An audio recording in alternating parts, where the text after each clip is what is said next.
Hi friends. And ఈరోజు మనం Suzlon energy గురించి తెలుసుకోబోతున్నాం. ఇది ఇక్కడ చాలా పెట్టి స్టాక్.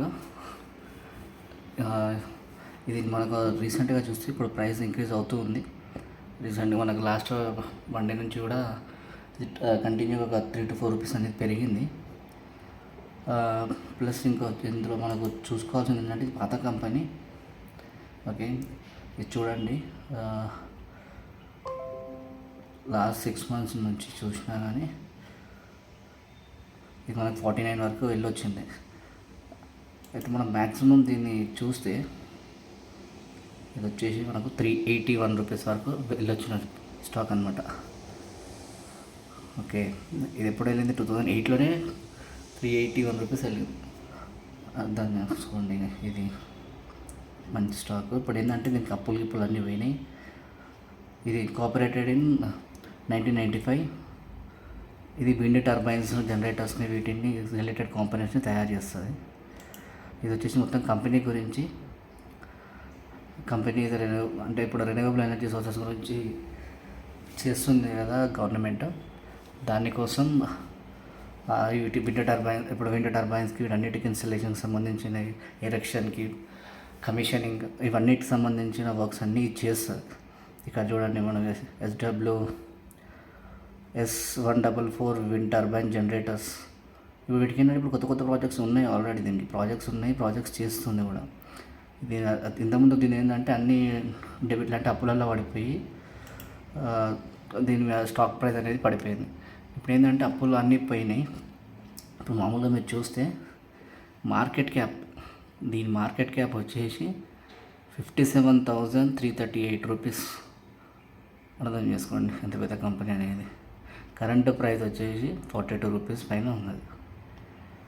ఈ రీసెంట్గా ఉన్న 1 yearలో ఇది వచ్చేసి 50 వరకు పోయింది. 7 రూపీస్ 7 రూపీస్ కింద పడిపోయింది. అంటే అంత డ్రాప్లో పోయి మళ్ళీ ఇప్పుడు కూడా 42 వరకు వచ్చేసింది. లాస్ట్ 50 రూపీస్ వరకు కూడా పోయింది అన్నమాట. స్టాక్ పిఈ రేషియో వచ్చేసి 116. ఓకేనా. అండ్ బుక్ వాల్యూ వచ్చేసి 2.53. డివిడెండ్ ఇంకా డివిడెండ్స్ ఇలాంటివి ఏం చేయలేదు. దీని ఫేస్ వాల్యూ వచ్చేసి 2 రూపీస్. ROCE వచ్చేసి 20.8%. ఓకే, దీన్ని మనం ఇది వచ్చేసి దీని చార్ట్ ఇయర్ ఆన్ ఇయర్. మనకు దీని హైయెస్ట్ ఒకసారి చూసుకోండి ఎంతవరకు, 281. ఓకేనా. మళ్ళీ ఇప్పుడు దీని ప్రోస్ అండ్ కాన్స్ చూస్తే, కంపెనీ హ్యాస్ రిడ్యూస్డ్ డెబిట్స్, అంటే అప్పులు పోయినాయి, తగ్గించుకుంది. My company almost debit free, అంటే అప్పులు లేకుండా, అంటే అప్పులు లేకుండా ఉన్నది ఇప్పుడు ప్రస్తుతానికి. Debtor day has improved from,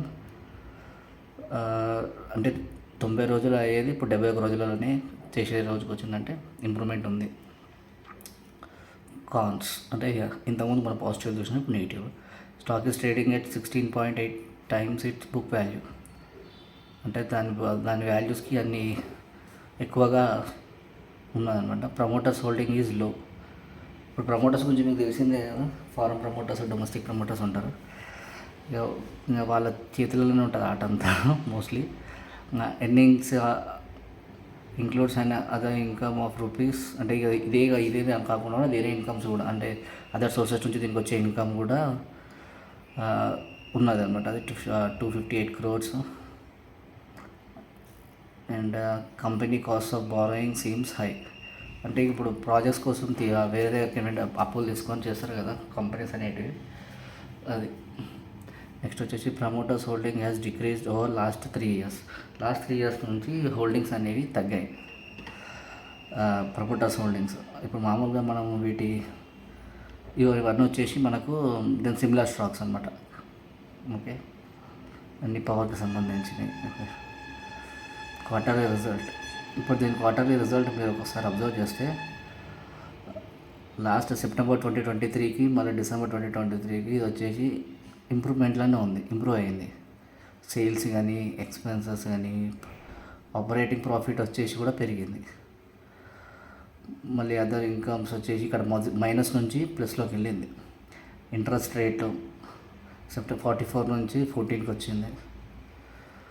అంటే డిప్రిసియేషన్ 51 నుంచి 39కి వచ్చింది. బెటరే ఉంది ఇప్పుడు అన్నిటికీ. Profit before tax 203.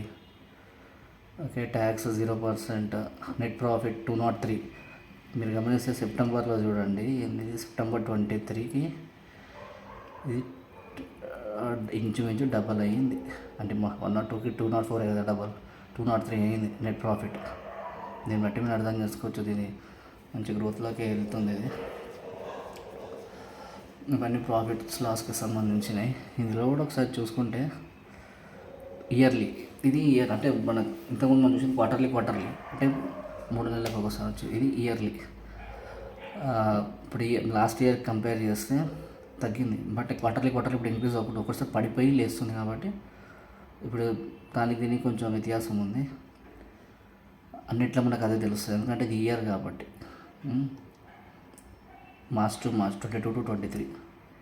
మిగతా పాతవి చూసి ఇప్పుడు మీరు అదే 20 నుంచి కానీ 21 నుంచి కానీ కంపేర్ చేస్తే 23లో బెటర్ అనుకోవచ్చు. ముందు ఇయర్స్ ఫినాన్షియల్ ఇయర్స్ని చూస్తే.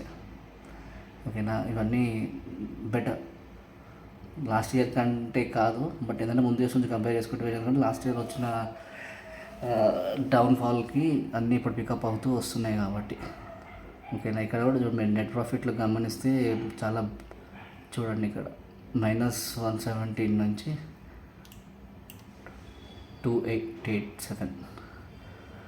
ఇవి చూడండి, compound sales growth last 10 years -11, 5 years -6, 3 years 26% sales growth వచ్చేసి. అంటే ఇప్పుడు చూస్తున్నా పెరిగింది. కాంపౌండ్ ప్రాఫిట్ గ్రోత్ లాస్ట్ 10 yearsకి 7% ఉండే, 5 yearsకి 17% ఉండే, లాస్ట్ 3 years నుంచి 27% కొట్టింది. Stock price CAGR last 10 yearsకి 14, 5 yearsకి 47, 3 yearsకి 109%, 1 yearకి 425. దీన్ని బట్టి నేను అర్థం చేసుకోవచ్చు. ఇంకోటి బ్యాలెన్స్ షీట్, ఇది ఇప్పుడు మీరు కంపేర్ చేస్తే మార్చ్ సెప్టెంబర్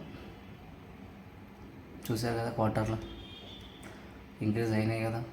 ఈక్విటీ క్యాపిటల్ మళ్ళీ ఇది వచ్చేసి రిజర్వ్స్ వచ్చేసి మైనస్ నుంచి ప్లస్కి వచ్చాయి. -1355 నుంచి 690కి వచ్చింది. బారోయింగ్స్ అప్పులు తగ్గాయి, 1938 ఉంటే 146 వచ్చింది. అదర్ లయబిలిటీస్ అంటే వీళ్ళ ఆస్తులు, మన ఫిక్స్డ్ అసెట్స్ ఇవి కూడా ఆస్తులే. ఇన్వెస్ట్మెంట్స్, అదర్ అసెట్స్ టోటల్గా చూస్తే అసెట్స్ కంటే లాస్ట్ క్వార్టర్ కంటే ఇది చూడండి మీకు 400 చేంజ్ వచ్చింది. ఓకే, ఇది క్యాష్ ఫ్లో. ఇది వచ్చేసి రేషియోస్కి సంబంధించింది, డెబిటర్స్ రేషియోస్ ఇవన్నీ. ప్రమోటర్స్ హోల్డింగ్స్ చూడండి, ఇప్పుడు సెప్టెంబర్ టు డిసెంబర్ మీరు గమనిస్తే ప్రమోటర్స్లలో ఈక్వల్గానే ఉన్నారు. ఎఫ్ఐఎస్ ఫారెన్ ఎవరైతే ఇన్వెస్టర్స్ ఉన్నారో చూడండి 10% నుంచి 17% ఇంక్రీజ్ అయ్యారు. డొమెస్టిక్ వాళ్ళు తగ్గారు అంతే. ఫారెన్ ఇన్వెస్టర్స్ అయితే పెరిగారు కదా, ఇప్పుడు ఎప్పటిలాగానే ఉన్నది 13.28, 13.28. బట్ ఏంటంటే పెరిగింది. ఓకే, అండ్ గవర్నమెంట్కి సంబంధించి సేమ్ యాస్టీజే ఉంది. పబ్లిక్ కొంచెం తగ్గింది. అదే పబ్లిక్ వాళ్ళు ప్రాఫిట్ చూస్తే కొంచెం సేల్కి వచ్చేస్తారు కాబట్టి వాళ్ళు పక్క జరిగారు అంతే. ఇవంతా వాటి documentation, each and every details ఉంటాయి వీటికి సంబంధించి. ఇది ఓవరాల్గా చెప్పేది ఏంటంటే ఇది మంచి స్టాక్, ఫ్యూచర్లో ఇది మంచి రిటర్న్స్ ఇస్తుంది for sure. So please do your own analysis and please do invest, profits గణించండి. ఓకే, మీకు ఇది ఎక్స్ప్లెనేషన్ నచ్చినట్టయితే ప్లీజ్ డూ సబ్స్క్రైబ్. ఇలాంటి పెన్నీ స్టాక్స్ గురించి మరిన్ని వీడియోస్ నేను ముందుకు తీసుకొస్తాను. Thank you, bye.